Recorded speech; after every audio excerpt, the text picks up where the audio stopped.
محمد صلوات.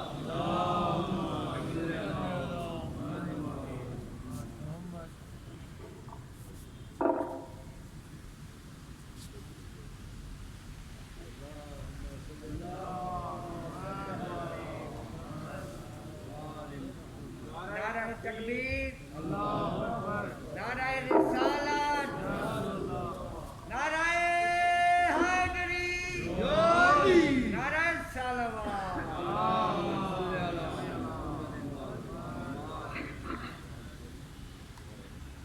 اعوذ باللہ من الشیطان اللعین الرجیم. بسم اللہ الرحمن الرحیم. الحمد للہ الذی هدانا لهذا وما كنا لنهتدی لولا ان هدانا اللہ.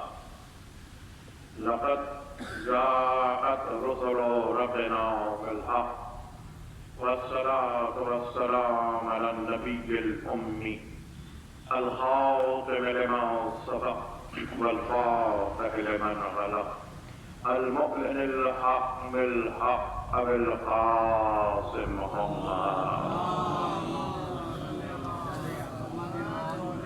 وأهل بيته الطيبين الطاهرين المعصومين المظلومين الذين أذهب الله عنهم الرجس وطهرهم تطهيرا.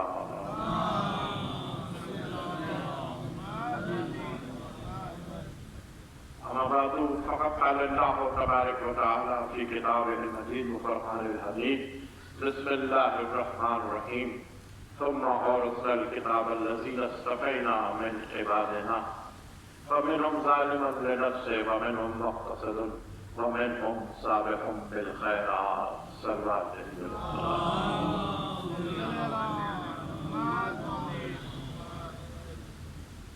عزیزان محترم، یقیناً آپ کا ایمان، آپ کا عقیدہ آل محمد پر دنیا کے کسی بھی فرد سے زیادہ ہے، دنیا کی کسی بھی ہستی سے زیادہ ہے، دنیا کے کسی بھی ماہر سے زیادہ ہے.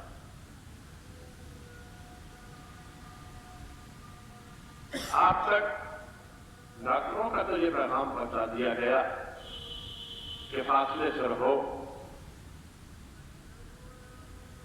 تاکہ بیماری سے بچ سکو، لیکن آپ تک شاید آل محمد کا پیغام نہیں پہنچایا گیا. میرے چھٹے امام جعفر صادق صلوات اللہ سلام اللہ علیہ ارشاد فرماتے ہیں کہ جب بیمار ہو جاؤ تو ہمارے ذکر کی مجلسوں میں آؤ اور آ کے زور زور سے سانس لو. جب بیمار ہو جاؤ تو ہمارے ذکر کی مجلسوں میں آؤ اور آ کے زور زور سے سانس لو. کسی نے پوچھا مولا اس سے کیا ہوگا؟ کہ تم نے سنا نہیں، ذکرنا شفاء، ہمارا ذکر ہی تو شفا ہے. جو آپ اتنی دور دور تک پھیل کے بیٹھے، ماشاءاللہ میں تو پنجاب سے اتنے بڑے بڑے مجموعوں سے خطاب کر کے آیا ہوں، وہاں پر کوئی ایسے فاصلے اس لیے کہ آل محمد کے ذکر میں آئے ہیں. ظاہر کہ مجلس کا ماحول نہیں بنتا کہ ایک وہاں بیٹھا ہوا ہے، ایک وہاں بیٹھا ہوا ہے، ایک وہاں بیٹھا ہوا ہے. اپنی جگہ ڈاکٹر تو سب کچھ اپنی جگہ بیماری میں. کورونا پر نہیں گفتگو کر سکتا، میں کر چکا رجب میں، شعبان میں، جون میں، جولائی میں جتنی گفتگو کرنی تھی اس پر کہ کیا ہے اور کیا نہیں ہے. لیکن اتنا بتا دوں بس کہ معصوم نے اس کا علاج یہی بتایا ہے کہ جتنا زیادہ ممکن ہو سکے محمد اور محمد کی آل پر درود بھیجو.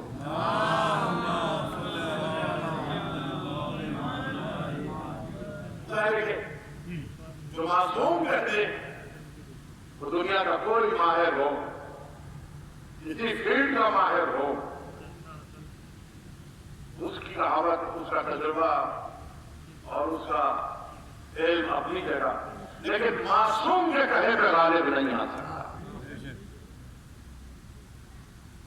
ظاہر جو چیز 1400 سال پہلے معصوم بتا رہا تھا، بیماری کا بھی اور بیماری کے علاج کا بھی اور قرب قیامت اور قرب ظہور کے معاملات ابھی 2-3 علاج انہوں نے بتائے ہیں معصوم نے، اور انہی علاجوں پر اگر ہم توجہ دے دیں تو میں سمجھتا ہوں کہ یہ جتنی آفات و بلیات ہیں، ان آفات و بلیات کا علاج مادی علاج نہیں ہو سکتا، روحانی علاج نہیں ہو سکتا۔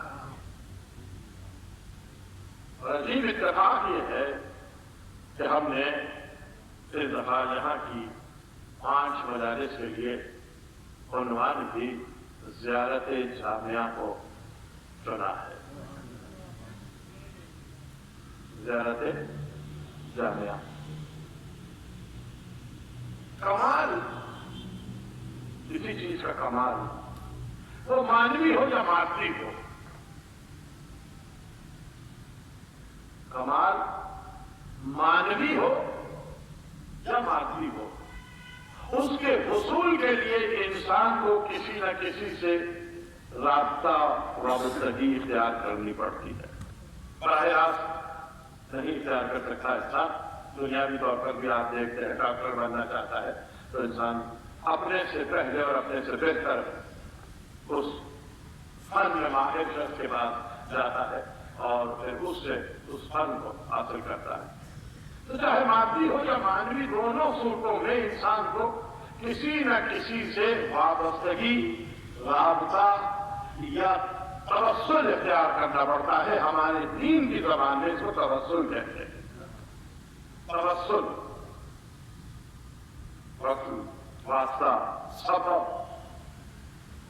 اور یہی سبب، یہی واسطہ، یہی جوڑ، یہی تعلق انسان کو کمال عطا کرتا ہے۔ میں نے دنیاوی مثال دے دی۔ آپ کسی مشکل میں شکار ہو جائیں، بیمار ہو جائیں، تو ظاہر ہے کہ آپ کسی نہ کسی ڈاکٹر کے پاس ہی جاتے ہیں۔ فطرت انسانی ہے کہ ماہر کے پاس آتا ہے، اس سے رابطہ کرتا ہے، اس سے تعلق کرتا ہے، اس کا توسل اختیار کرتا ہے کہ مجھے اس مشکل سے نکالا جائے، مجھے اس بیماری سے نکالا جائے۔ یہ فطرت انسانی ہے اور یہ ہمارے معاشرے کی عام زندگی ہے جو ہم دیکھتے ہیں۔ لیکن بسا اوقات انسان ایسی بیماری میں اور ایسی مشکل میں گھر جاتا ہے کہ جہاں اسے یہ نظر نہیں آتا کہ اس جیسا کوئی انسان اس کی اس مشکل کو حل کر سکے۔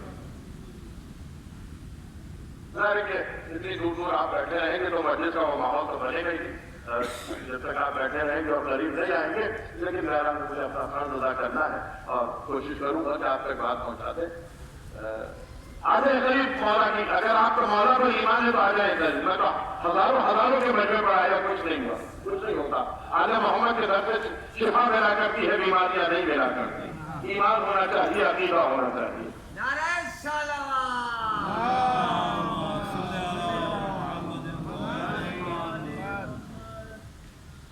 تو یہ کمال حاصل کرنے کے لیے، بہتری حاصل کرنے کے لیے کسی کا توسل، لیکن بسا اوقات انسان ایسی مشکل میں گر جاتا ہے کہ جہاں اسے یہ محسوس ہوتا ہے کہ اس جیسا انسان اس کی اس مشکل کو حل نہیں کر سکتا، اسے اس مشکل سے نہیں نکال سکتا، اسے اس بیماری سے نہیں نکال سکتا، تو پھر وہ ایسی طاقت کی طرف توجہ کرتا ہے، ایسی طاقت کی طرف کہ جو ایسی قدرت رکھتا ہو کہ جہاں تمام مادی وسائل ختم ہونے کے باوجود وہ طاقت و قدرت اسے اس مشکل سے نکال دے، وہ طاقت، وہ قوت اس مشکل سے اسے نکال دے مادی وسائل کے ختم ہونے کے بعد۔ جہاں دوائیں کارگر نہ ہو، آدمی بیمار ہو، آدمی اتنی مشکلات میں ہو کہ اسے بظاہر یہ نظر نہ آئے کہ اس مشکل سے نکلا جا سکتا ہے، تو پھر وہ ایسی قدرت اور ایسی طاقت کی طرف رجوع کرتا ہے کہ جہاں فطرت اس کے تابع ہو جائے اور وہ قدرت و طاقت پر روزگار عالم کی۔ جب انسان یہ سوچتا ہے کہ جب مادی وسائل ختم ہو گئے تو مادے کا خالق جو ہے وہ اس کی اس مشکل کو حل کر سکتا ہے، تو وہ اس کی طرف رجوع کرتا ہے۔ اور اسی پروردگار نے اپنی ان تمام صفات کا مظہر اپنے مصطفیٰ بندوں کو بنا کر بھیجا ہے. اسی پروردگار نے اپنی ان تمام صفات کا مظہر بنا کر اپنے مصطفیٰ بندوں کو بھیجا کہ دیکھو جب تم زمین پر جاؤ تو ہماری ان صفات کو ظاہر کرو اور ہمارے لیے توسل بن جاؤ, واسطہ بن جاؤ بندوں کا ہم تک پہنچنے کے لیے. دوسری بات یہ کہ دیکھیے دنیا میں بھی بالکل دنیاوی مثالوں سے میں آج ذرا تک صرف آپ کو زیارت کا مفہوم سمجھانا چاہتا ہوں, اور کل سے اس زیارت کے جملوں کی تشریح آپ کی خدمت میں قرآنی آیات اور احادیث کی روشنی میں پیش کروں گا جو زیارت جامعہ کے جملے ہیں. یقیناً میں مجلسوں میں پوری زیارت کی تشریح تو نہیں کر پاؤں گا, لیکن جتنی ممکن ہو سکے. دنیا میں بھی آپ نے دیکھا ہے کہ جیسی صحبت ہوتی ہے ویسا اثر ہوتا ہے. جیسی صحبت ہوتی ہے ویسا اثر ہوتا ہے, اور اسی لیے کہتے ہیں کہ انسان جو عمل کرتا ہے, انسان جو مزاج رکھتا ہے, جو کردار ادا کرتا ہے, دو لفظ استعمال کر رہا ہوں, ایک تو انسان جو مزاج رکھتا ہے اور ایک انسان جو کردار ادا کرتا ہے, اس کا تعلق عموماً یہ سوچا اور سمجھا جاتا ہے کہ عقل سے ہے. عموماً یہ سوچا جاتا ہے کہ عقل مند ہوتا تو یہ برا کام نہ کرتا, اور بعض لوگ یہ کہتے ہیں کہ اس کا تعلق علم سے ہے. اگر اسے علم ہوتا تو وہ ایسا کام نہ کرتا, برا کام یا اچھا کام جو بھی ہے اگر نہ کرتا ہے تو برا کام ہے تو نہ کرتا, اور اچھا کام ہے تو کر دیتا. عموماً یہ سوچا جاتا ہے, لیکن انسان جو مزاج اور کردار رکھتا ہے اس کے پیچھے عقل اور علم نہیں. بڑی اچھی بات کرنی ہے, میں نے آپ تو کہیں گے پتہ نہیں کیا آج نئی کہانی لے کر آئے ہیں. ہم تو ہمیشہ ہی سنتے ہیں کہ عقل کام کراتی ہے, عقل کام نہیں کراتی. عقل کا کام ہے کہ اچھے سے محبت پیدا کرنا, برے سے نفرت کرنا. عقل کا کام کیا ہے؟ اچھائی سے محبت پیدا کرنا اور برائی سے نفرت پیدا کرنا. علم بتاتا ہے کہ اچھا کیا ہے اور برا کیا ہے. یہ جو دنیا میں جتنے برے کام کر رہے ہیں, جو قتل کر رہا ہے, جو چوری کر رہا ہے, جو ڈکیتی کر رہا ہے, جو ظلم کر رہا ہے, کسی کا حق مار رہا ہے, آپ کا کیا خیال ہے کہ کیا وہ برے کام سے نفرت نہیں کرتا یا برے کو برا نہیں سمجھتا؟ کیا وہ برے کو برا نہیں سمجھتا؟ اگر وہ برے کو برا نہیں سمجھتا تو فارمانہ نہ کہتا کہ ہاں یہ قتل میں نے کیا, ہاں یہ چوری میں نے کی, ہاں یہ ظلم میں نے کیا. جانتا ہے کہ یہ چوری جو میں کر رہا ہوں یہ بری ہے, یہ ظلم جو میں کر رہا ہوں یہ غلط ہے, یہ قتل جو میں کر رہا ہوں یہ غلط ہے, یہ بری چیز ہے, اسی لیے چھپاتا ہے, دکھا کے نہیں کرتا. اگر عقل کی بنیاد پر عمل اچھے کر رہا ہوتا تو عقل تو ہے, اسے عقل تو نفرت دلا رہی ہے. قتل کرنا برا کام ہے, چوری کرنا برا کام ہے, کسی کا حق مارنا برا کام ہے. برا تو سمجھ رہا ہے وہ, اور علم بھی ہے کہ یہ برا ہے.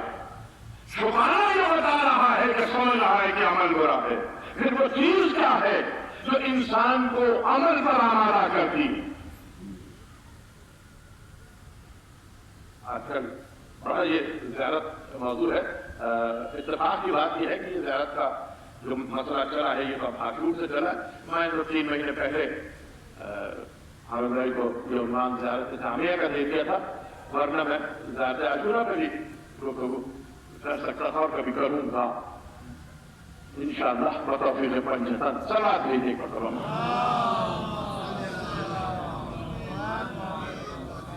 میں فلسفہ زیارت کر رہا تھا, سمجھانا چاہتا ہوں, تھوڑی سی خوش گفتگو اس لیے لے کے چل رہا ہوں کہ عقل نہیں کرتی, علم نہیں کرتا, بلکہ انسان کا ارادہ اس کو عمل کو اکساتا ہے. تھوڑی سی گفتگو, انسان کا ارادہ اس کو عمل پر اکساتا ہے, عمل پر آمادہ کرتا ہے, عمل پر راضی کرتا ہے, عمل کی طرف متوجہ کرتا ہے, اور یہ ارادہ پیدا ہوتا ہے ماحول سے. یہ ارادہ پیدا ہوتا ہے ماحول سے. ہمیں چھوٹی سی مثال کسی مجلس میں نے یہیں پر ماں کی تربیت عنوان پر سی امام بارگاہ میں پڑھی تھی. اگر مجھے اجازت دے تو میں اس کا حوالہ دے دوں تاکہ بات میں کھل جائے. آپ ماشاءاللہ بزرگ گھروں میں ہوتے ہیں, گھروں میں بزرگ نماز وغیرہ پڑھتے ہیں, کوئی دادی کوئی نانی کوئی دادا کوئی نانا عمل کر رہے ہوتے ہیں. آپ نے اکثر دیکھا ہوگا کہ گھر میں کوئی چھوٹا اگر بچہ پوتا کوئی نواسا کوئی پوتی کوئی نواسی موجود ہو, اس نے دیکھا ایک دن دادا نماز پڑھ رہے نانا نماز پڑھ رہے, وہ آیا پہلے دور سے دیکھتا رہا, پھر اور قریب آیا, پھر دروازے کے قریب آیا, اور پھر برابر آ گیا, اور پھر برابر آ کے کھڑا بھی ہو گیا, اور پھر دوسرے دن اس نے جھکنا بھی شروع کر دیا, اور سجدے میں بھی چلا گیا اور لیٹ گیا. جو اس کے بصری اختیار میں تھا جیسا تھا اس نے اس عمل کی پیروی کی. کیا یہ بچہ عقل رکھتا ہے کہ وہ کیا عمل کر رہا ہے؟ کیا یہ بچہ عقل رکھتا ہے کہ وہ جو عمل کر رہا ہے وہ حکم الہی ہے, وہ عبادت ہے, اس کے کرنے کا ثواب ہے, اس کے نہ کرنے کا گناہ ہے؟ اسے عقل نہیں ہے, نہ اسے علم ہے کہ یہ کیا ہے. وہ کر رہا ہے, کیوں کر رہا ہے؟ اس لیے کہ ماحول اس میں ارادہ پیدا کر رہا ہے اور اس کی تربیت کر رہا ہے. ماحول میں اسے ارادہ پیدا ہوا اور اس نے عمل شروع کر دیا. اب عمل کرتے کرتے پہلی منزل اس کی عادت پڑی عمل کی, اور جب عادت پڑی عمل کی تو اب اس نے سوچنا شروع کیا کہ یہ کرتا کیوں ہوں, یہ ہے کیا. جب جیسے جیسے سوچنا شروع کیا معرفت علم آتا گیا, معرفت حاصل ہوتی گئی کہ اس عمل کی وجہ کیا ہے, اس عمل کی اہمیت کیا ہے, اس عمل کا اجر کیا ہے, اس عمل کا ثواب کیا ہے, یہ حکم کس کا ہے, اس کے نہ کرنے کا نقصان کیا ہے. یہ معرفت کی منزلیں بعد میں آتی ہے, پہلے ماحول ارادہ پیدا کرتا. اسی لیے کہتے ہیں بزرگ کہ اچھی صحبت میں بیٹھا کرو تاکہ اچھی باتیں سیکھو. علماء کی صحبت میں بیٹھا کرو تاکہ علماء سے علم حاصل کرو, تاکہ علماء سے ادب حاصل کرو. فرمان معصوم بھی ہے کہ علم صاحبان علم کی صحبت میں بیٹھنا, گھوڑے پر کچرے پر صاحبان علم کی صحبت میں بیٹھنا تخت پر جاہلوں کے ساتھ بیٹھنے سے زیادہ بہتر. کیوں؟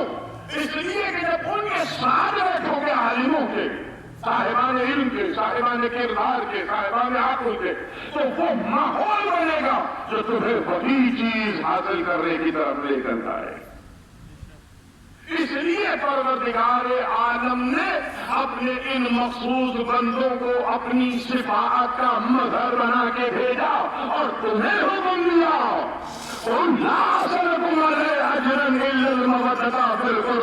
کہہ دو اے رسول ہم تم سے اجر رسالت میں کچھ نہیں مانگ رہے مگر یہ کہ ہمارے اقربا سے محبت کرو.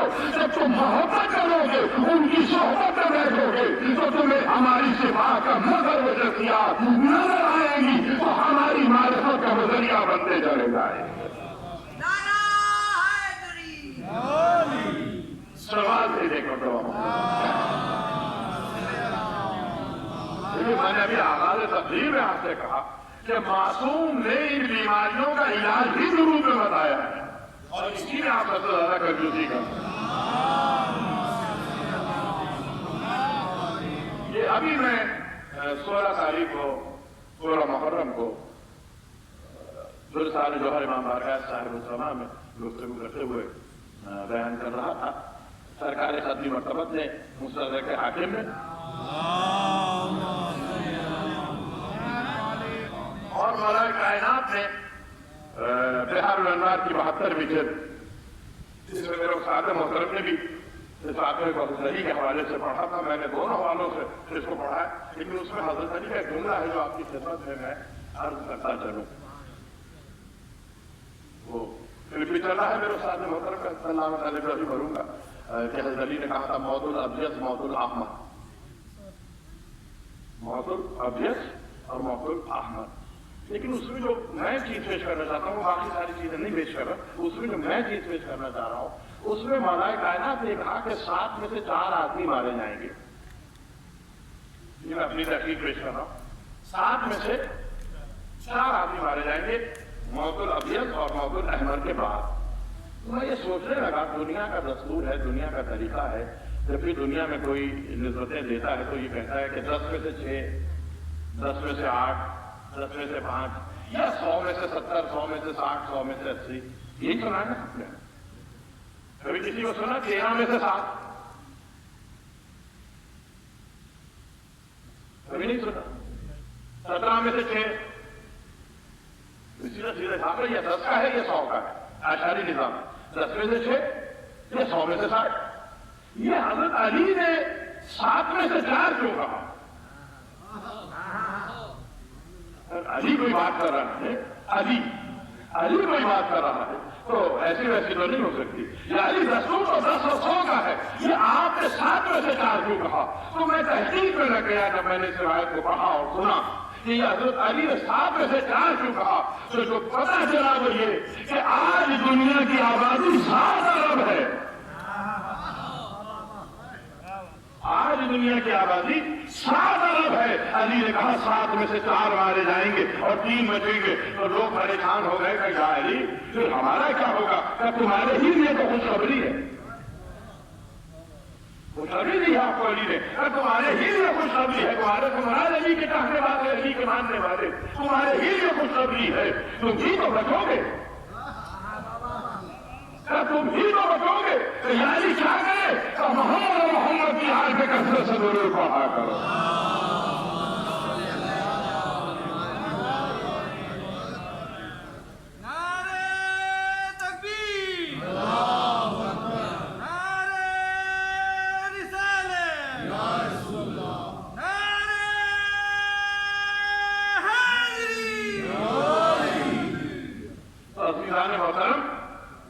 صحبت جو ہے وہ انسان کو آمادہ کرتی ہے. اسی لیے معصوم کی صحبت, اللہ والوں کی صحبت کا حکم دیا گیا.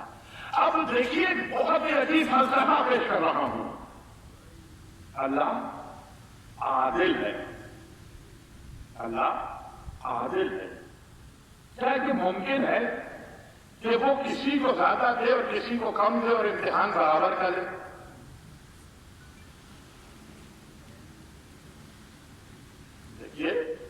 علی آئے بعد رسول آئے, رسول چلے گا, رسول ساتھ علی آئے, علی کے بعد حسن, حسن کے بعد حسین, اور ایک کے بعد ایک امام آتا رہا, اور پھر 11 امام چلے گئے. تو جو 11 امام تک کا دور تھا, دنیا کے پاس موقع تھا کہ وہ معصوم کی صحبت میں جائے. دنیا کے پاس یہ موقع تھا کہ وہ جائے اور ان سے فیض یاب ہو, ان سے فیض حاصل کرے, ان سے علم حاصل کرے, ان سے دین حاصل کرے, ان سے دنیا حاصل کرے. جو فیض چاہتے ہیں وہ ان سے حاصل کرے, اس لیے کہ وہ اپنے عمل اور اپنے قول سے اللہ کی معرفت کا طریقہ بتاتے ہیں.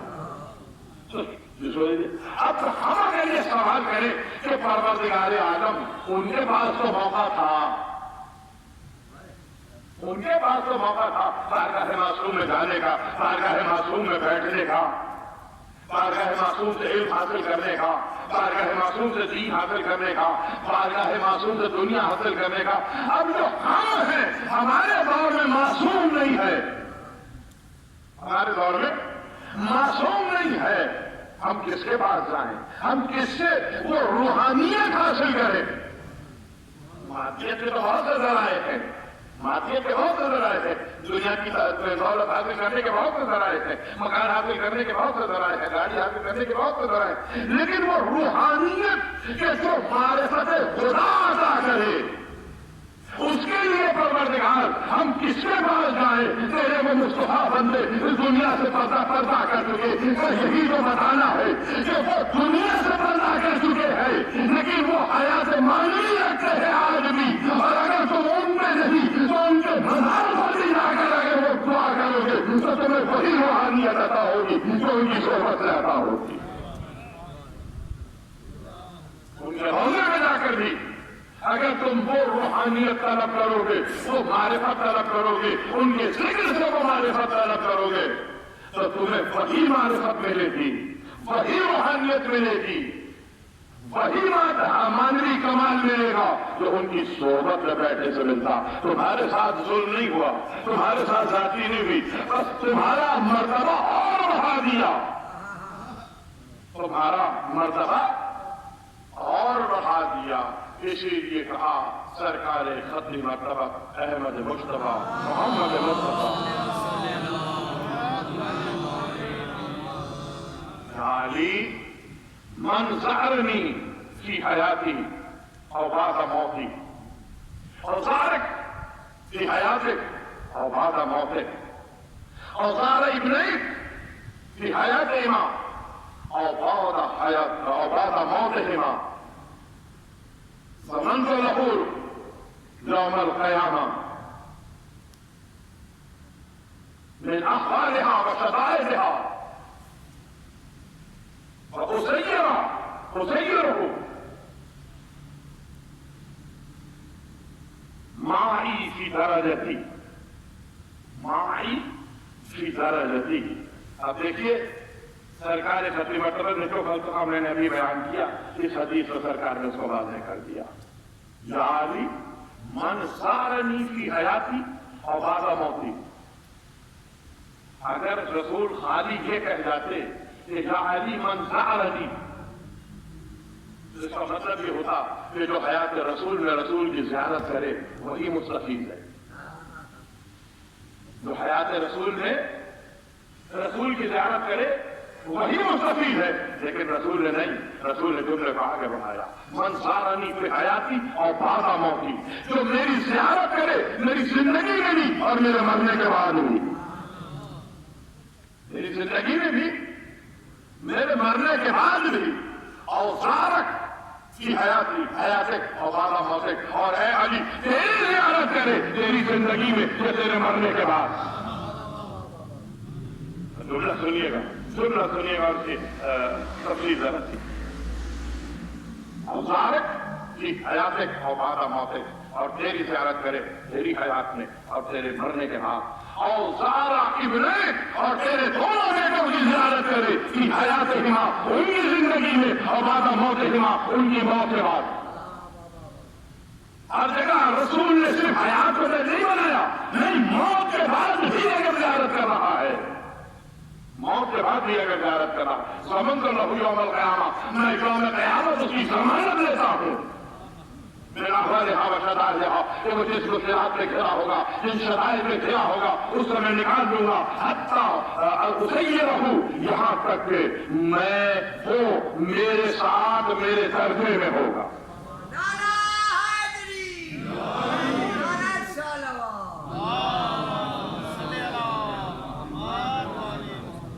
یہاں تک کہ وہ میرے ساتھ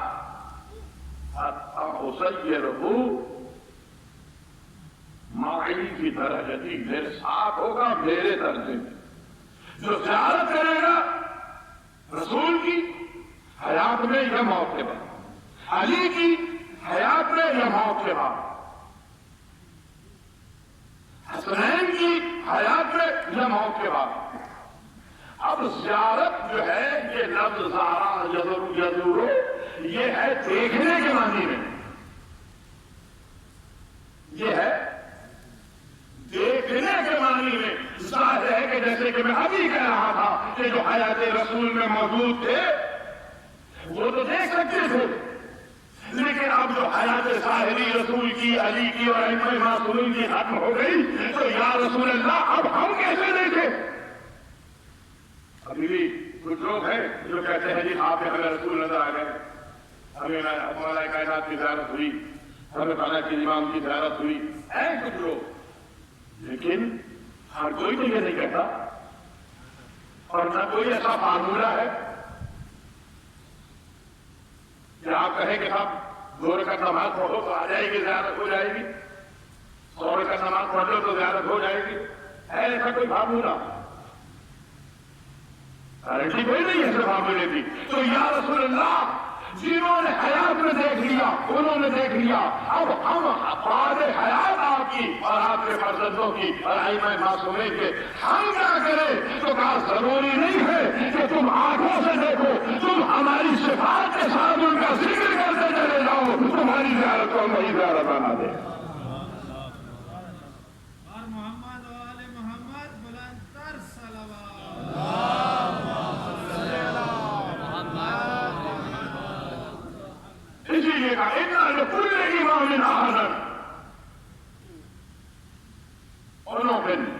زیارت فی اولیائہ مشیتہ، ہر امام کا اس کے شیعہ، اس کے چاہنے والوں کی گردن پر ایک حق ہے. ہر امام کا ان لکل امام احدا خلق اولیائہ مشیتہ، چاہنے والوں پر بھی اور پیروکاروں پر بھی ایک حق ہے. اور وہ حق کیا ہے؟ وہ حق یہ ہے کہ وہ امام کی قبور کی زیارت کرے. امام کی قبور کی زیارت، قبورہم، ان کے قبور کی زیارت کرے. یہ حق ہے ہر چاہنے والے پر امام کا، جسے وہ امام مانتا ہے، جسے وہ امام سمجھتا ہے. اب دیکھیں کتنی آسانیاں دی ہیں پروردگار میں اور پروردگار کے رسول نے اور پروردگار کے امام نے. دیکھ نہیں سکے؟ جاؤ قبر میں چلے جاؤ، روضے میں چلے جاؤ. جو دیکھنے کی زیارت ہے وہی ثواب قبر کی زیارت کا ہے. اتنی آسانی پیدا کر دی دیکھ کے معصوم، اتنی آسانی پیدا کر دی. نہ دیکھ سکے تمہارا کیا قصور، اس دور میں نہیں پیدا ہوئے تمہارا کیا قصور، تم کچھ نہیں کر سکتے.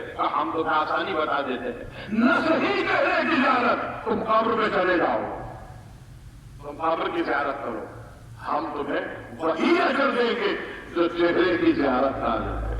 اب پھر مشکل آ گئی، پھر مشکل آ گئی. ہر آدمی نہیں جا سکتا زیارت کے لیے، ہر آدمی نہیں جا سکتا زیارت کے لیے کہ وہ جائے کربلا جائے یا مشہد جائے یا نجف جائے یا قوم جائے یا سامرا جائے اور کسی امام کی زیارت کرے. کسی کے مالی حالات نہیں ہے، کسی کے ملکی حالات نہیں ہے، کسی کے معاشرتی حالات نہیں ہے، کسی کے صحت ایسی نہیں ہے کہ وہ جا سکے. تو یا رسول اللہ اب قبر میں بھی جانا ہر ایک کے بس کی بات نہیں ہے. کہا مجھے بھی آسان کر دیتے ہیں، تم نہ جا سکو قبر پر، تم اپنے گھر کے صحن میں اپنی چھت پہ کھڑے ہو کر یہ زیارتیں جو ہم تمہیں دے کے جا رہے ہیں، ان زیارتوں کے ذریعے سے تم ان کا ذکر کرو، وہی اجر ملے گا جو قبر میں جا کے زیارت کرنے.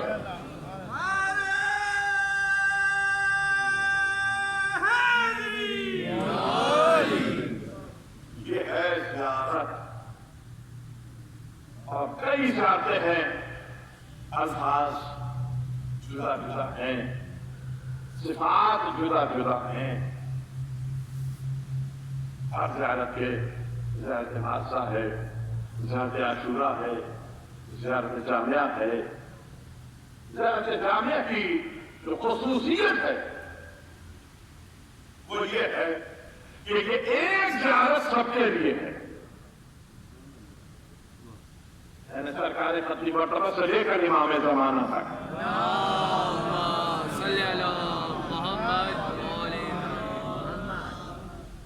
یہ ایک زیارت سب کے لیے ہے. اسی لیے زیارت جامعہ کہتے ہیں.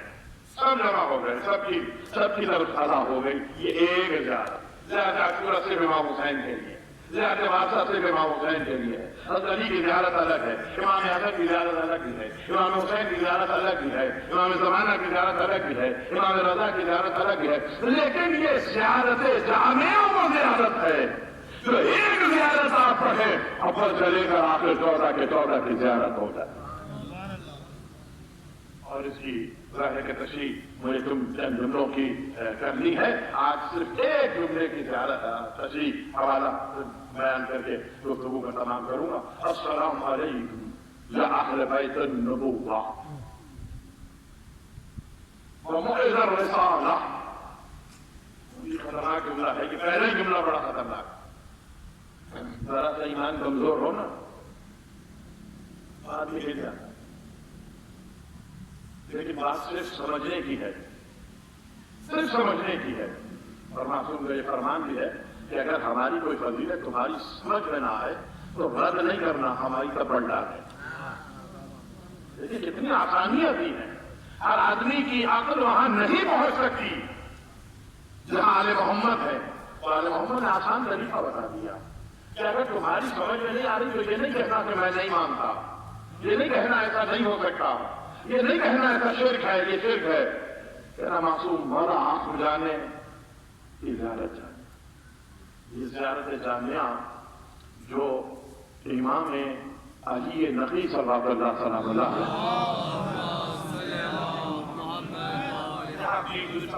کسی میں نے بار بار اس کا ذکر بھی کیا تھا اور اس کی اہمیت سے آگاہ بھی کیا تھا ایک دو جملے میں, اور میں نے پھر یہ وعدہ بھی کیا تھا کہ کبھی اس کی تشریح کروں گا. یہ امام علی نقی نے اس وقت بیان کی جب متوکل امام حسین کی قبر پر ہل چلا کر اسے مسمار کر رہا تھا, اور ایسے میں امام کا ایک چاہنے والا امام کے پاس آیا اور کہا مولا آپ یہاں بیٹھے ہوئے ہیں, آپ کی جد کی قبر پہ ہل چلایا جا رہا ہے. امام مسکرائے, کہا سلم ہے, کہا لکھو. یہ امام نے خود لکھوائی ہے زیارت, امام نے خود لکھوائی ہے یہ زیارت جامعہ. یہ معصوم کی زبان سے ادا کیے ہوئے الفاظ ہیں, اس لیے اس کے کسی لفظ پر یہ نہ سوچنا کہ یہ شرک ہے, یہ کیسے ممکن ہے, یہ غلط ہے. یہ غلط نہیں, ہاں سمجھ میں نہ آئے کسی کی تو اپنی عقل سے معذور رہتا ہے, اس کا امتحان نہیں ہے پلٹا دے معصوم کی طرح. اور اس میں علامہ تقی مجلسی کے والد, ان کا بھی ایک مشہور واقعہ ہے تقی مجلسی کا. وہ کہتے ہیں کہ میں امام کی زیارت کے لیے کربلا پہنچا تو میں نے یہ سوچا کہ میں کیسے امام کی بارگاہ میں جاؤں, کیسے امام کی بارگاہ میں جاؤں. آج کل تو آپ سنتے ہیں جس کو دیکھیں سارا سال سب کچھ کرتا رہتا ہے اور پھر سال کے بعد میں تو ہر سال کربلا جاتا ہوں. وہ تقی مجلسی جیسا متقی آدمی وہ روضے میں نہیں گئے, کہنے لگے 3 دن باہر رہ کر میں کچھ عبادات کروں, کچھ اعمال کروں, کچھ اپنے آپ کو خالص کروں تاکہ اس قابل ہوں کہ میں امام کے روضے میں داخل ہو سکوں. تقی مجلسی کہہ رہے ہیں, علامہ مجلسی کے بھی والد. وہ کسی جگہ مسجد میں اعمال عبادت کرنے لگے, کہنے لگے ایک دن میں سویا تو میں نے اپنے آپ کو سامرا میں پایا امام علی نقی کے روضے کے باہر.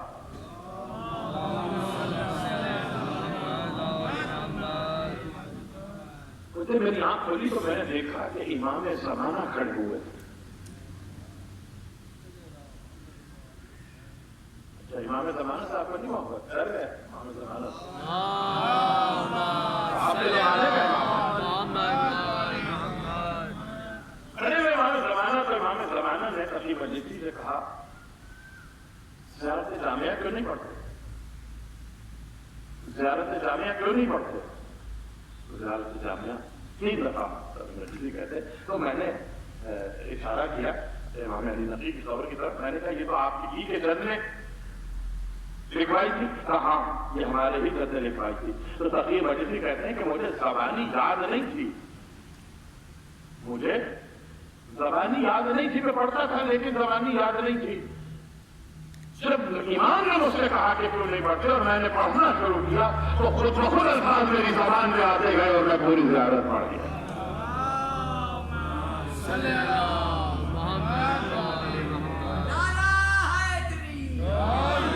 یہ میں نے اپنی پہلی کسی مجلس میں یہاں پہ کہا بھی تھا کہ یہ 3 چیزیں بڑی اور ایک چیز یہ چھوٹی سے مراد خیال میں یا قدر میں چھوٹی نہیں بلکہ وقت کے لحاظ سے کم وقت میں. 3 چیزیں ہیں, ایک زیارت جامعہ, ایک اعمال عاشورہ اور ایک نماز شب. یہ 3 بڑی چیزیں ہیں.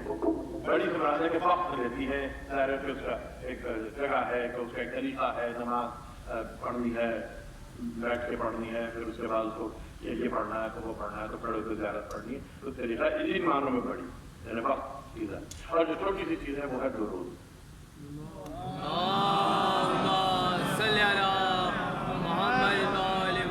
جس طرح میں نے ابھی ایک جملہ آپ کی خدمت میں پیش کیا کہ زیارت جامعہ تمام کی زیارت ہے, تمام کی زیارت ہے, اسی طرح درود تمام دعاؤں کا خلاصہ ہے, تمام واسطوں کا خلاصہ ہے یہ درود.